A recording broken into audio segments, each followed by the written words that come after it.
আমাৰ বেটেলিয়ন শিক্ষা বিভাগ আৰু গ্ৰেড 3 গ্ৰেড 4 টোটেল 22,000 এডভাৰটাইজ ওলাই গৈছে।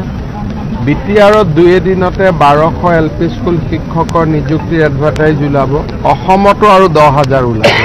তাৰমানে টোটেল মিলি নতুন বছৰৰ পৰা আৰম্ভ হোৱা বছৰটোত আৰু 35,000 মান অসমৰ ডেকা ল'ৰাই চাকৰি পাব।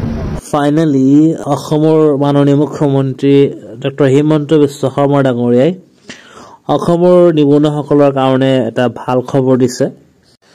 ভাল খবৰটো হৈছে যে আগন্তুক নতুন বছৰৰ প্ৰথম সপ্তাহ তাৰমানে জানুৱাৰীৰ প্ৰথম সপ্তাহতে শিক্ষা বিভাগত মুকলি হ'বলৈ গৈ আছে 10,000তকৈ বেছি পদৰ নিযুক্তিৰ বিজ্ঞাপন। কিন্তু তেখেতে স্পষ্টকৈ উল্লেখ নকৰিলে যে এই বিজ্ঞাপন আচলতে LPUPৰ কাৰণে হ'ব নে হাইস্কুল হায়াৰ ছেকেণ্ডেৰীৰ কাৰণে হ'ব।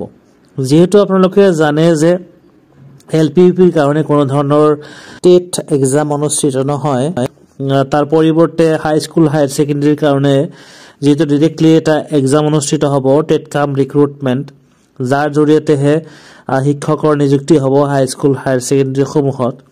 চ' এই ক্ষেত্ৰত অনুমান কৰিব পাৰি যে LPUPৰ কাৰণে এই 10,000 বিজ্ঞাপনৰ কথা তেখেতে উল্লেখ কৰিছে। চ' যদি 10,000 বিজ্ঞাপন মুকলি হয় তেনেহ'লে এবাৰ বেছিভাগৰে কিন্তু চাকৰি পোৱাৰ সম্ভাৱনা থাকিব। যদি 10,000 বিজ্ঞাপন সঁচাকৈ ওলায় তেনেহ'লে ক'ব পাৰি যে 10,000 বিজ্ঞাপন কিন্তু ডাঙৰ বিজ্ঞাপন আৰু যাৰ জৰিয়তে বেছি সংখ্যক কিন্তু চাকৰি পাবলৈ সক্ষম হ'ব। চ' গতিকে আপোনালোক সকলৰ কাৰণে বহুতে ভাল খবৰ।